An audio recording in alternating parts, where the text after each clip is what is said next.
Legionaries. When iron screamed and dust turned to mud with blood, life and death were separated by inches and by hands that did not wield swords. Rome learned early that courage breaks without care. An army that bleeds without healing is an army that fades. So behind shields and eagles marched a second force, the medici, physicians of the legions, and the capsarii, orderlies who carried bandages in their caps. They were not poets of mercy. They were engineers of survival. On the line, their work began before the first trumpet. Armorers checked buckles. The medici checked bandage rolls, vinegar flasks, and litters. Capsarii were assigned by cohort, paired in teams with shield men whose job was simple: drag the wounded out of the killing zone. When javelins fell and formations bent, they sprinted into the seams, crouched low under scuta, and hauled men by belt, harness, or arm. The first minutes mattered. Dozens of lives each battle were decided not by the sharpness of a blade, but by the speed of a bandage. The immediate ritual rarely changed: stop the bleeding, clear the airway, keep the victim breathing, and prevent shock. The same four priorities any modern medic would recognize, though Rome had no acronyms for them. A sponge soaked in vinegar or wine cleaned dirt and cloth from the wound. A twisted stick, a belt, or a length of cord bit between the teeth dulled the panic. Pressure with folded linen slowed arterial spray. If a limb gushed, a tight band above the wound, what we would call a tourniquet, was applied with judgment. Too long meant ruin, too loose meant death. A snapped shin was splinted with wood and leather. A chest wound was sealed against the sucking pull of air. Then, as soon as breath steadied and bleeding slowed, the order: to the rear. Not every casualty reached the rear alive. The battlefield had its own triage. Men who could walk were waved toward the aid point on their own feet. Those who could not were lifted. The dying, skull shattered, chest crushed, were given wine and shade if there was time, and the living moved on. It sounds cold, yet it was mercy of a harder sort. Save the many you can quickly, so the next cohort does not break. That cold arithmetic kept units in the fight and prevented routes that killed more than any surgeon's knife ever spared. Behind the fighting line lay a sheltered tent or wooden hut, the forward dressing station. Here the medici cut away armor and tunics, irrigated with wine and bound with fresh linen from sealed jars. They catalogued wounds out loud: thigh, right, deep, bleeding fast, so assistants could move without question. The most critical were sent immediately by litter to the camp. Those stable were warmed, fed diluted wine, and told the only medicine as old as war: hold fast. All of this existed within a culture that treated medical care as logistics. The quartermasters issued bandages like arrows. Requisition lists included sponges, needles, clamps, lint, splints, oils, and herbs. Centurions drilled capsarii in calm weather, then inspected them in storms. A cohort that could form testudo in rain was proud. A cohort whose medics could find a bleeding vessel in darkness was immortal. Commanders knew it too. Reports to the legate recorded casualties saved and men returned to duty, not just the dead. Promotion sometimes followed a surgeon's winter ledger more than a summer's boast. The soldier felt this machinery most keenly in small gestures: the orderly who slid a hand behind his neck so he would not choke on blood, the vinegar pinch that made the world sting but cleared his sight, the steady voice counting under a compress until the pulse slowed. Rome, for all its brutality, learned to speak to injured men with the grammar of competence, and competence breeds courage. A legionary who trusted the hands behind him stood longer in the line.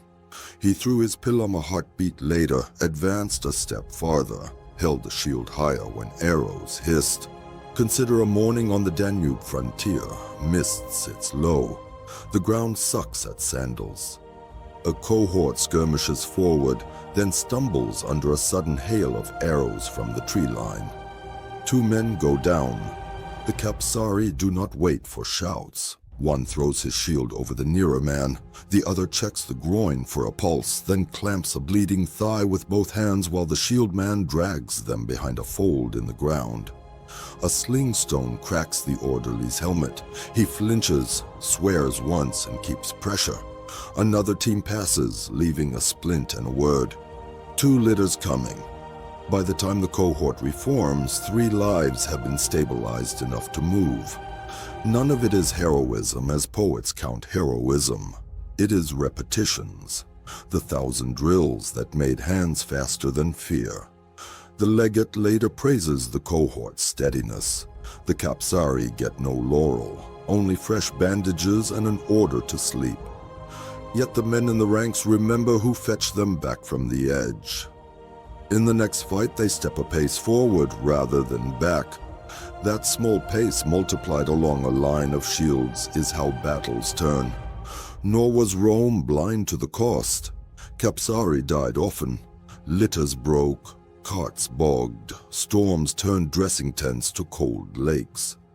After one brutal march in Illyricum, a commander wrote, so a clerk later told the hospital staff, "We won the day, but the valor that saved us wore no armor." He had seen the second rhythm of battle and understood its price. The empire paid that price on purpose because the returns were so large. Soldiers who survived, veterans who taught, units that did not dissolve when first cut. So the battle's music had 2 rhythms.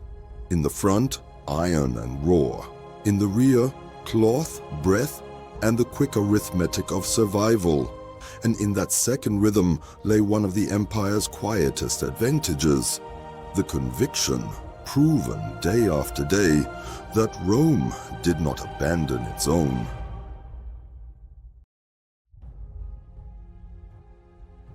No Roman fortress considered itself complete until its hospital stood with walls dry and roofs pitched. The word was valetudinarium, literally a place for health, but its spirit was steadiness. Most were rectangles, a central courtyard ringed by corridors, from which opened wards holding 8 to 10 beds. The beds were not straw heaps. Wooden frames stood off the floor, each with storage for bandages and a hook for a water jug. Windows were narrow for defense but clever with airflow. At one end were the surgeries, at another storerooms of linens, herbs, oils, and tools. A separate ward kept fevers from crossing beds. A small shrine anchored the place where men whispered vows under their breath. Water mattered most. Engineers linked cisterns to aqueduct lines or to rain-catch tanks. Channels carried waste to latrines set downwind.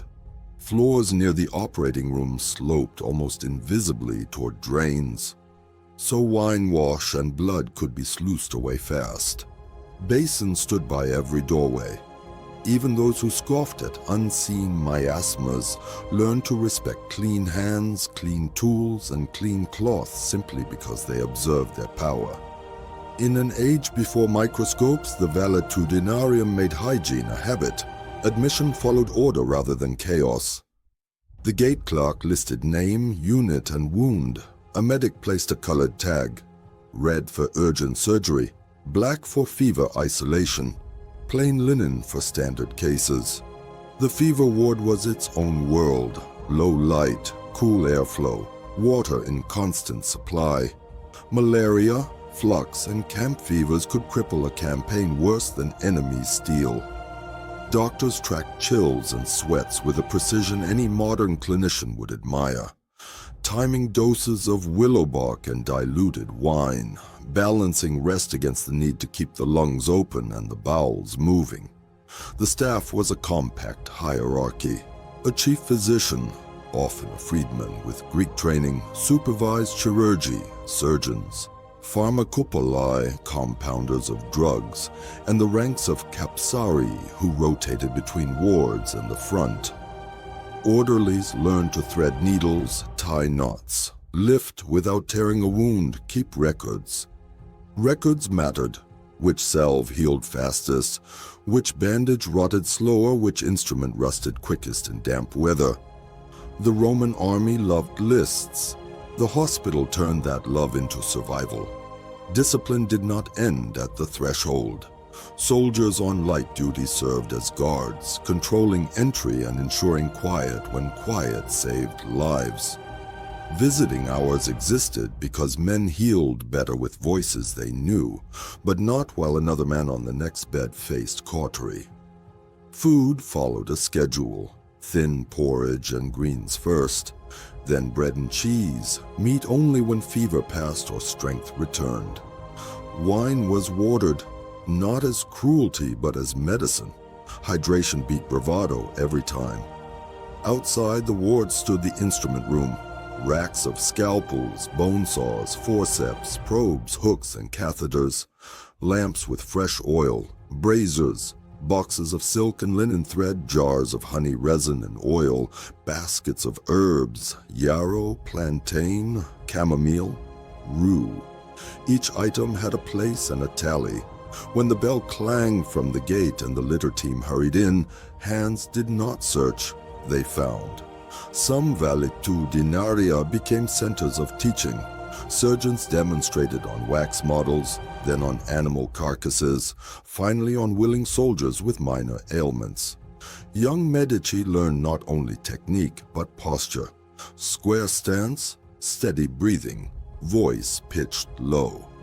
Panic spreads. Calm does too. A hospital that drilled calm into its people could take on horrors and remain a place of order. Archaeologists who map such hospitals describe variations, but patterns repeat from Britain to Syria.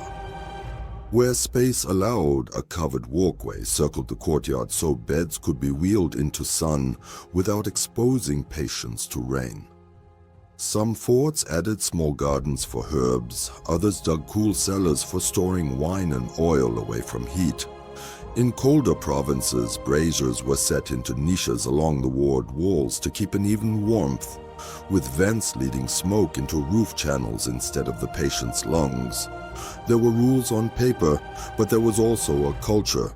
New recruits assigned to hospital duty learned to speak softly, to fold linen tight, to leave a doorway clear.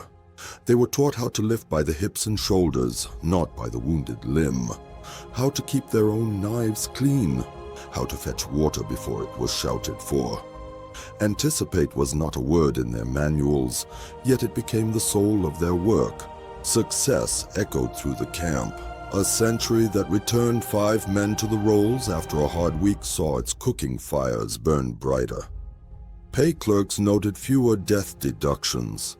Armories issued fewer replacement helmets. Even the muleteers felt the difference. Fewer bodies to haul meant more capacity for grain. Medicine invisibly improved logistics top to bottom. Commanders who understood that invested. They assigned craftsmen to repair beds, paid extra for good honey, released carpenters to widen drains. The valetudinarium repaid such attention. When other armies took winter as reprieve, the Romans used it as a season to heal, document, train, and plot the next spring's strength with a realism only numbers and scars can teach. All of this gave commanders options. With a functioning hospital, an army could campaign earlier in spring and later in autumn, absorb losses and return veterans to the line with scars rather than graves. The valetudinarium did not win battles by itself. It did something stranger. It made an empire feel inevitable.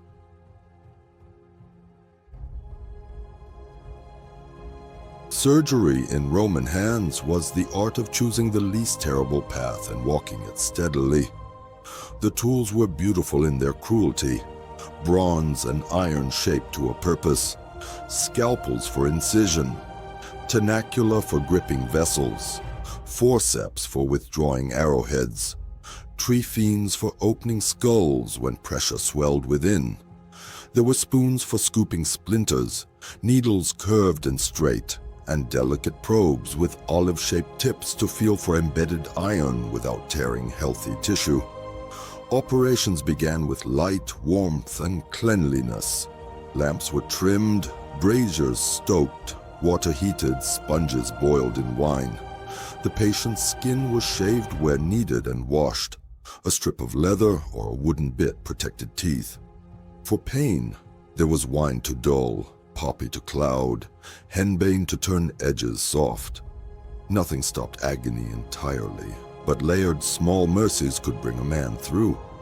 Assistants braced limbs. The surgeon spoke as he worked, naming steps, giving the mind a railing to hold. Arrow wounds were common and tricky. If the head was barbed, pushing through wrist more damage. If drawn back, the barb tore. Surgeons used hollow tubes to compress flesh, then advance a narrow forceps to pinch the barb, shielding it as it came. Deep gashes demanded irrigation until the wine ran clear. Ragged edges were trimmed to clean lines and stitched with fine thread. Where veins spurted, pressure and ligature. Where vessels hid, the hiss and stink of hot iron forced them still. Cautery horrified the senses, but it saved lives the way storms save forests, by burning what would otherwise spread. Broken bones required patience. Simple fractures were set with traction and counter-traction, then splinted in padded wood bound with strips of cloth. For crushed limbs, caliga trapped under a wheel, say, surgeons weighed the chance of saving the limb against the certainty of saving the man. Amputations were rare and last, but not unknown. The knife moved fast. Tourniquet cut through skin and muscle, saw through bone, cauterize, dress. Afterwards came the longer surgery of weeks, preventing infection, keeping spirits from sinking, teaching a man to balance his body anew. Head injuries haunted camps. A blow could leave a man awake and joking, only to fade to silence as blood pooled inside his skull. Here the trephine, a crown-shaped saw, gave doctors a cruel hope. They shaved and washed, cut a flap, and drilled a neat circle, easing out a disc of bone to let pressure bleed. Many died. Some woke as if from drowning and lived to fight again, wearing a small dent under their hair as a private medal. Not every intervention cut. Plenty relied on time measured and guarded. Punctured lungs needed stillness and posture more than knives. Ribs were wrapped to remind a man to breathe shallow, but not so tight his lungs collapsed. Burns were cooled quickly and covered with oil and honey to keep air away. Frostbite, rare but real on alpine marches, was thawed slowly in water, not fire, then wrapped and watched for blackening that meant loss. Roman surgeons were craftsmen of odds. They could not see germs, but they saw patterns. Cloth boiled in wine saved more men than cloth aired on a fence. Hands washed before stitching bled fewer fevers into wounds than hands wiped on tunics. Records held such lessons like nails hold a ship. Over years, the Medici learned to make fortune a little less cruel. Sutures were their quiet pride. The best were small, regular, and angled, just so that skin would meet without puckering. Surgeons argued about spacing the way engineers argue about bridge arches. Some preferred a running stitch for speed on long cuts. Others swore by interrupted knots that could be removed without disturbing the whole line. They soaked thread in wine and oil to make it slide, and they taught apprentices to feel tension with eyes closed. A good stitch held pain inside the narrowest boundaries and freed a man to heal. The instrument chest held temptations as well as tools. Probes could do harm if curiosity wandered. Forceps could crush tender vessels if gripped like pliers. That is why Senior Medici watched hands more than eyes. Soften, one would murmur, and the apprentice's knuckles would unknot. Skill, in the Roman view, lived as much in demeanor as in technique. They also knew when to stop, A wound that kept oozing after every reasonable ligature might be packed and left to drain rather than butchered in pursuit of invisible ends. The patient's color, breath, and words carried more weight than a notebook ideal. To modern ears, this sounds like guesswork. To the medici, it was judgment honed by thousands of cases written out in neat lines on wax tablets. Their courage showed in failure, too. When a man died under their hands, they wrote what they had done and why, then changed what could be changed. A different salve next time, a wider incision, a slower cautery. The hospital's memory lengthened each winter, and in spring the army marched with that memory inside it. Now and then, a tale turned near mythic. A veteran from Judea swore he saw a surgeon peel back a rib to remove a shattered spear tip, then lash the rib in place with thread through small drilled holes. The patient lived long enough to draw lots the next year, and laughed with a sharp whistle ever after. Whether the details were polished by wine is less important than the truth behind them. Roman surgery dared, and sometimes the daring worked.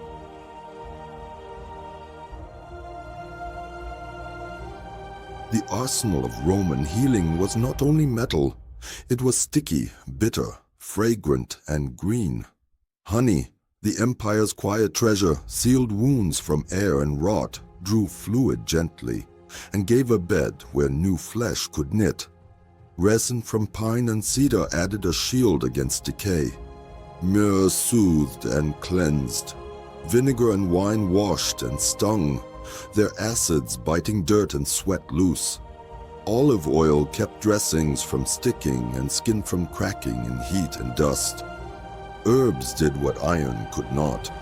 Yarrow slowed bleeding, plantain cooled and pulled venom from stings. Chamomile calmed angry flesh. Rue, though harsh, eased cramps.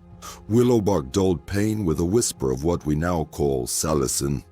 Poppy sap, carefully measured, offered dark sleep, and with it hours in which pain could not unravel the mind. Dioscorides' lists traveled with the army as surely as maps. The pharmacopolae mixing and pounding in their rooms were as crucial as any armorer. Recovery was craft. The first dressing was never the last. On day 2, bindings were loosened, wound edges checked for heat and smell, pus judged by color. Thin and clean meant progress. Thick and foul meant danger. If fever rose, windows were opened, blankets lightened, fluids pressed upon reluctant lips. Men were turned to spare their backs, walked as soon as bones allowed to keep lungs wide and blood moving. Diet stepped from thin broth to bread to meat like a ladder. The body climbed as it could. Spirit healed too, and Rome knew it. Letters from comrades were read at bedsides. Centurions visited with the stiffness of men afraid to show softness, yet their presence steadied. The shrine's smoke marked a line between despair and discipline. When a man first stood unaided, the ward cheered not because noise cured, but because hope is itself a medicine.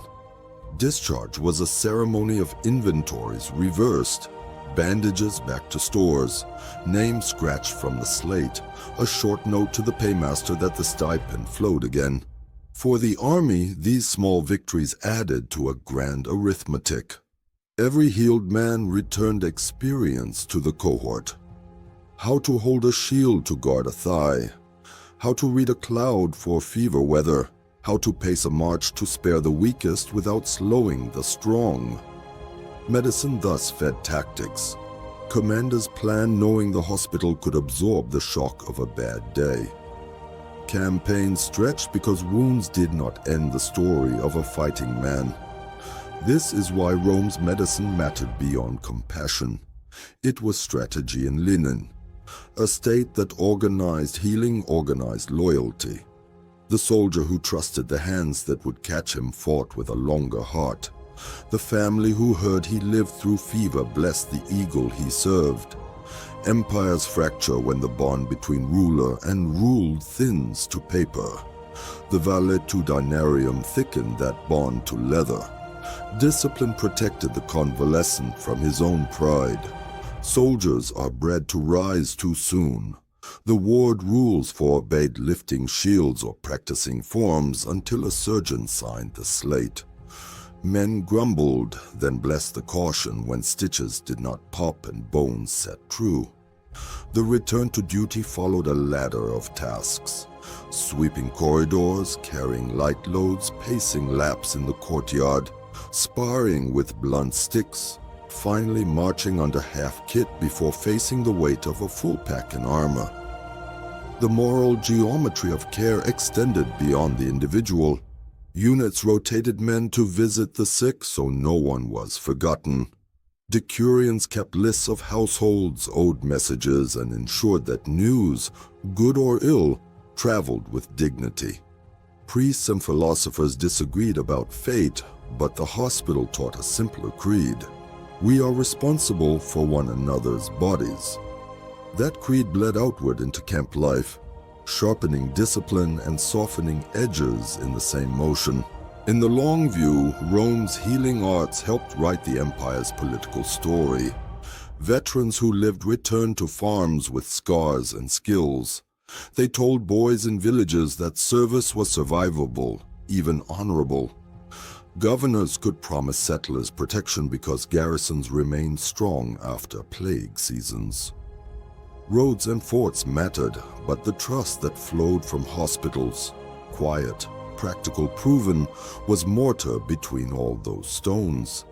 So if you would understand why the eagle flew for centuries, look not only to battles named in loud voices, look also to the wards where lamps burned late, to the hands that tied knots a fraction gentler, to the patient scolded into resting one more day.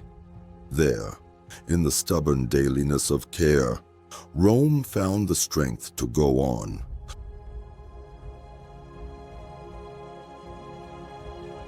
Legionaries. Remember the quiet allies that marched with you, the sponge, the bandage, the hot iron, the bitter herb, the steady hand. Where blood ran, they made a channel back to life. Where pain burned, they cooled it with order. And where despair whispered, they answered with work. Rome's healing arts did not make war kind. They made it survivable, and from that stern mercy an empire stood longer than steel alone could ever have held it.